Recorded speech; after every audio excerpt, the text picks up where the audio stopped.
Please subscribe the net TV. క్షణం క్షణం మీ ముందు సమాచారం.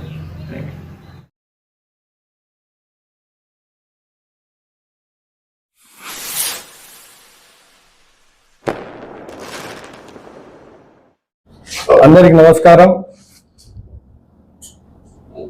మొన్నటి రోజు మన ఎమ్మెల్యే గారు ప్రెస్ మీట్లో అసమ్మతి వర్గం గురించి మాట్లాడడం జరిగింది. ఆ సమావేశంలో ఆయన చెప్పడం ఏంటంటే ప్రొద్దుటూరులో అసమ్మతి అనేది లేదు, కేవలం ఒక వ్యక్తి అసమ్మతిగా ఉన్నాడు, ఇక్కడ మిగతా వాళ్ళు ఎవరు అసమ్మతిగా లేరు, ఇర్ఫాన్ మావాడే, ఇర్ఫాన్ కూడా వస్తాడని చెప్పడం జరిగింది.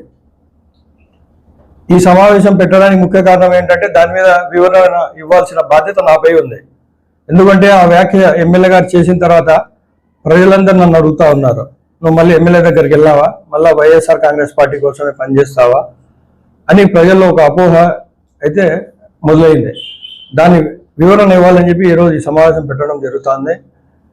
నేను ఆయనకు కానీ పార్టీ వారికి కానీ ఎవరికి నేనైతే చెప్పలేదు, నేను ఎమ్మెల్యే గారికి మళ్ళీ చేస్తాను, పార్టీలోనే కొనసాగుతానని చెప్పి ఆయనకైతే నేను చెప్పలేదు.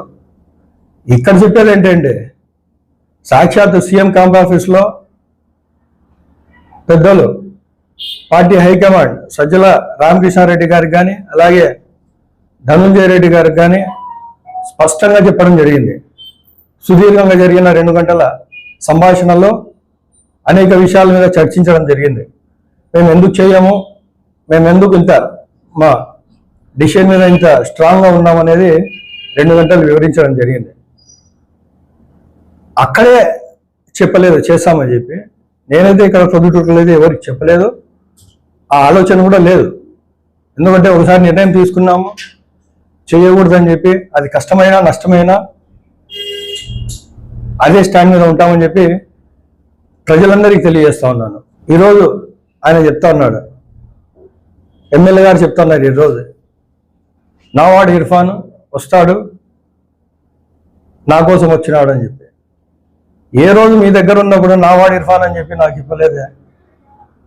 కేవలం నేను పక్కకు వచ్చిన తర్వాత ఈ సమయంలో ఇర్ఫాన్ మావాడు అంటున్నారు. నా మీద మున్సిపల్ ఆఫీస్లో కౌన్సిల్ సమావేశంలో నాపై దాడి జరిగినప్పుడు కూడా, ఆ దాడి జరిగిన తర్వాత అయినా పిలుచుకొని అందరు మా వాళ్ళే, ఇలా చెయ్యొద్దు, ఇర్ఫాన్ నావాడు అని చెప్పి ఏ రోజు చెప్పలేదు ఎమ్మెల్యే గారు. ఏ రోజు గుర్తుకొచ్చామా? బీసీ నాయకుడు రమేష్ యాదవ్ మావాడే అంటున్నారు. ఆయన ఈరోజు ఎక్కడున్నాడు? రాష్ట్రం అంతా తిరుగుతూ ఉన్నాడు. కానీ ఈరోజు ప్రొద్దుటూరులో కేవలం ఒక సామాన్య ప్రోగ్రామ్ కూడా ప్రోటోకాల్ ఉన్నా కూడా ఆయనకు ఆహ్వానం లేదు. ఎందుకు?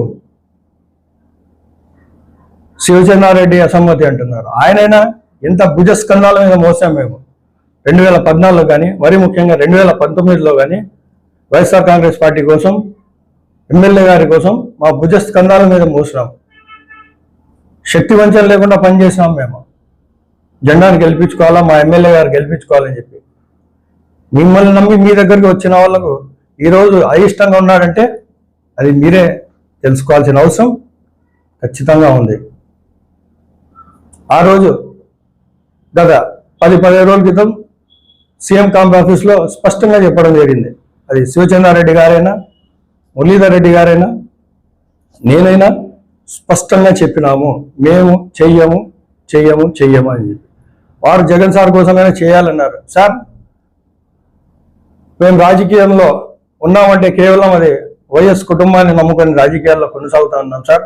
కానీ మేము ఈ స్టాండ్ తీసుకున్నామంటే దీని వెనకాల మాకు ఎన్నో కష్టాలు, బాధలు, అవమానాలు ఉన్నాయి సార్, మీరు అర్థం చేసుకోండి అని చెప్పారు. చివరగా ఆ సమావేశం నుండి బయటకు వచ్చేటప్పుడు ఆలోచించుకోండి అన్నారు.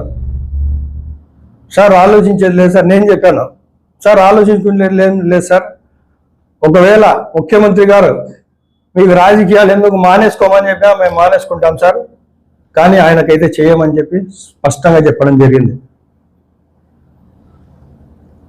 ఇప్పుడు ఒక పార్టీలు అన్నాక ఎవడైనా సీట్ కోసం ఆశిస్తారు. అది టీడీపీ అయినా, వైఎస్ఆర్ కాంగ్రెస్ పార్టీ అయినా, కాంగ్రెస్ అయినా, ఇంకో ఏ పార్టీ అయినా ఆశావాళ్ళు అనేది ఉంటారు. మీకు సీట్ కన్ఫర్మ్ అయిన తర్వాత, కన్ఫర్మ్ అయ్యే 2 రోజుల ముందు విపరీతమైన ట్రోలింగ్స్ ప్రొద్దుటూరులో. అసమ్మతి వర్గం శివచంద్రారెడ్డి ఎట్లా, ఇర్ఫాన్ ఇట్లా, మురళి ఇట్లా, రమేష్ యాదవ్ ఇట్లా అని చెప్పి మీ దగ్గర బాగుంటే బాగున్నట్టు, మీ దగ్గర నుంచి కాకుండా పక్కకు వస్తే మేము కరెక్ట్ మనుషులం కాదు, అంతే కదా మీ ఉద్దేశం. ఇలా కాదు సార్, మీరు తెలుసుకోండి కావాలంటే.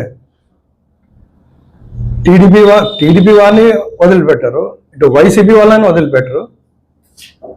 అంటే పెద్ద ఆయన మీద 80 సంవత్సరాలు 83 సంవత్సరాలని ఆయనకు అవహేళనగా మాట్లాడతారు. ఈ వయసులో ఆయనకు రాజకీయం అవసరమా అంటారు. అంటే ఆయనకు ఆ వయసులో కూడా సీట్ వచ్చిందంటే ఆయన అది గొప్పతనం. అది 40 ఏళ్ళ పార్టీ, టీడీపీ పార్టీ. అలాంటి పార్టీ ఆయనకు అంత వయసులో ఉన్న వ్యక్తికి కూడా సీట్ ఇస్తున్నారంటే ఆయనలో సత్తా ఉందనే కదా. అలాగే ఆయనకు ఈ వయసులో కూడా ప్రొద్దుటూరు ప్రజలకు ప్రొద్దుటూరుకు మంచి చేయాలనే ఆలోచన ఉంది కదా. ఎందుకు అలాంటప్పుడు వాళ్ళను మనం తక్కువ చేసి మాట్లాడాలా? అంటే మీకు ఏ పార్టీ వాళ్ళైనా సరే మీకు సరిపోకుంటే మీరు అవహేళన చేస్తారు, మాస్ ట్రోలింగ్ చేస్తారు. అది వివిధ మాధ్యమాల్లో, వాట్సాప్లలో కానీ, ఫేస్బుక్లలో కానీ, ఇన్స్టాగ్రామ్లలో కానీ చూస్తూనే ఉన్నారు. ఎవరు మంచి చేసినా మంచి చేసినట్టే. ఇప్పుడు సురేష్ నాయుడు గారు ఉన్నారు, ఆయన దాదాపుగా 11 లక్షల మందికి ఈరోజు అన్నదానం చేశారు. గొప్ప పని, చాలా గొప్ప పని. ఎవరైనా హర్షించాలా అలాంటి పనులకు. సీట్ రాలేదని చెప్పి ఎవరు చిన్నవాళ్ళు కాదు. ప్రవీణ్ రెడ్డి ఉన్నారు, 4 సంవత్సరాల నుంచి ఆయన పోరాటం చేస్తున్నాడు, పోరాట యోధుడు ఆయన. అది మంచో చెడో తన స్టాండ్ తీసుకున్నాడు, టీడీపీ పార్టీలో కొనసాగుతున్నాడు, ఒక మంచి స్టాండ్ తీసుకున్నాడు. దురదృష్టవశాతం ఉండబడిన ఆ సమీకరణాల్లో ఉండబడిన ఈ రాజకీయ కోణాల్లో సీట్ రాలేదు. సీట్ రానంత మాత్రాన ఆయన తక్కువేం కాదు. ఎవరైనా సరే, లింగారెడ్డి గారు ఉన్నారు, లింగారెడ్డి గారు పార్టీ విధేయతకు ఆయన మారిపోయారు. గత 30-40 ఏళ్ల నుంచి పార్టీలో సర్వీసెస్ ఇస్తున్నారు, ఒకే పార్టీలో ఉన్నారు. అంతే. ఎవరికైనా ఈ ఒక మంచి ప్రశాంత వాతావరణంలో ఎన్నికలు నిలబడదాం. ఎవరైనా సరే, అది వైఎస్ఆర్ కాంగ్రెస్ పార్టీ అయినా, ఇటు టీడీపీ అయినా, ఇటు ఏ పార్టీకి సంబంధించిన అందరికి సమానంగా ప్రజలు ఇవన్నీ హర్షించారు. ప్రజలకు ఏం కావాలా? ఇప్పుడు మేము గెలిస్తే ప్రజలకు ఏం చేస్తామని చెప్పాలా, ఏం చేస్తాము ప్రజలకు రేపు ఏం చేస్తామని చెప్పాలా. అంతేగాని ఇలాంటి వ్యక్తిగత విమర్శలు, వ్యక్తిగత దూషణలు ప్రజలు హర్షించారు. అలాగే వైఎస్ఆర్ కాంగ్రెస్ పార్టీలో కూడా సీటు ఆశించినారు. అది నేను కావచ్చు, శివచంద్రారెడ్డి కావచ్చు, ఎమ్మెల్సీ రమేష్ యాదవ్ కావచ్చు, మరి ఎవరైనా కావచ్చు. సీట్ రానంత మాత్రాన ఎవరు తక్కువ కాదు. ఎవరైనా ఆ స్థానం కలిగిన తర్వాత, ఆ పొజిషన్ వచ్చిన తర్వాత ఆ గుర్తింపు వస్తుంది. అంతేగాని ఇప్పుడు రాష్ట్రంలో దాదాపుగా 80-90 సీట్లు మార్చినారు అంటే వాళ్ళంతా చేతన కానోళ్ళనా? కాదు కదా. ఆ రోజు ఉండబడిన ఆ సమీకరణాలు, ఈక్వేషన్స్ ఏమున్నాయి, ఎటువంటి ఆ ప్రణాళికల ద్వారా సీట్ కేటాయింపు జరుగుతుంది. అందుకనే ఏదేమైనప్పటికీ ప్రొద్దుటూరు ప్రజలకు నేను స్పష్టంగా తెలియజేస్తా ఉన్నాను. నేను మన ప్రొద్దుటూరు ఎమ్మెల్యే రాచమల్లు శివప్రసాద్ రెడ్డి గారికి నేను మద్దతు పలకనని చెప్పి సందర్భంగా తెలియజేస్తా ఉన్నాను. అలాగే నా భవిష్యత్తు కార్యాచరణ రాబో రోజుల్లో ఆత్మీయ సమావేశం పెట్టుకొని మా ఫ్యామిలీ మెంబర్స్ కానీ, మా కుటుంబ సభ్యులు కానీ, మా బంధువర్గం కానీ, మా క్యాడర్ కానీ, మాకు ప్రేమించే వాళ్ళు ప్రతి ఒక్కరిని మేము కొన్ని వేల సంఖ్యలో మేము ఈ ఆత్మీయ సమ్మేళనం పెట్టి తీసుకొని నిర్ణయం తీసుకుంటాం. కానీ ఒక్క విషయం అయితే స్పష్టంగా చెప్తా ఉన్నాను, నేను ఏ నిర్ణయం తీసుకున్నా అది ప్రొద్దుటూరు ప్రజల కోసమే, ప్రొద్దుటూరు ప్రజల మంచి కొరకే నేను ఈ డెసిషన్ తీసుకుంటానని చెప్పి ఈ సందర్భంగా తెలియజేస్తున్నాను. ధన్యవాదాలు.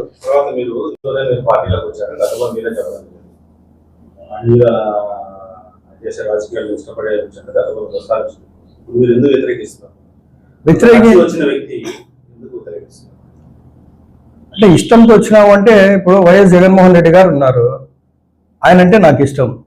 2005, 2006 నుంచి నాకు ఆయన అంటే ఇష్టం. ఆయన పార్టీ పెట్టినప్పుడు పార్టీలో చేరాలనుకున్నాం. అలాంటప్పుడు నేను డైరెక్ట్ జగన్మోహన్ రెడ్డి దగ్గరికి వెళ్ళలేను కదా. ఇక్కడ స్థానికంగా ఉండబడిన ఇన్ఛార్జ్, అలాగే స్థానికంగా ఉండబడిన లీడర్స్ ద్వారా వాళ్ళని కలిసి, అన్నా నేను ఇట్లా వైఎస్ఆర్ కాంగ్రెస్ పార్టీలో చేరాలనుకుంటున్నాను, ప్రొద్దుటూరు ప్రజలకు నేను సేవలు అందించాలనుకుంటున్నాను అని ఆ రోజు మాట్లాడడం జరిగింది.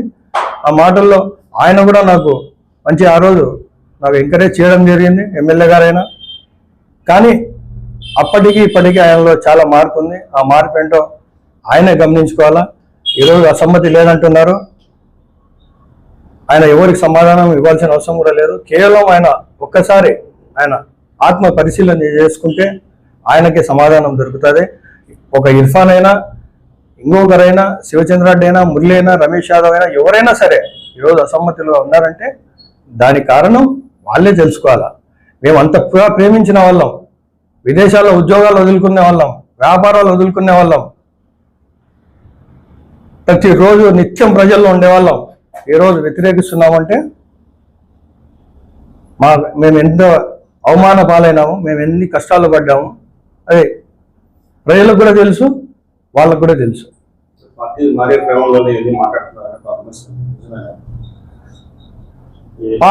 ప్రస్తుతానికి అయితే పార్టీ మారే ఆలోచన అయితే లేదు. కానీ ఎలక్షన్స్ మూమెంట్ 5 ఏళ్ళు కష్టపడతాము, తీరా ఎలక్షన్ టైంలో ఖచ్చితంగా ఏదో ఒకటి స్టాండ్ తీసుకోవాల్సి వస్తుంది. అదే చెప్పా కదా ఇందాక, ప్రజలతో డిస్కస్ చేసి ఆత్మీయ సమావేశం పెట్టుకుంటాం. అందులో ప్రతి ఒక్కరిని సలహాలు సూచనలు తీసుకొని ఇందాక చెప్పినట్టే రుజువూరు ప్రజలకు మేలు జరిగే విధంగా నేను నిర్ణయం తీసుకుంటాను. వ్యక్తిగతంగా కాదు, నాకు ఇప్పటికే అనేక పార్టీల్లో నాకు అనేక ఆఫర్స్ ఇచ్చినారు. కానీ నా వ్యక్తిగత ఎజెండా నేను పక్కన పెట్టా. నేను కేవలం నా వల్ల 100 మంది అయినా సరే, 1000 మంది అయినా సరే, 10,000 మంది అయినా సరే, నా వల్ల ప్రజలకు మేలు జరగాలనేది ఏకైక నా ఉద్దేశం.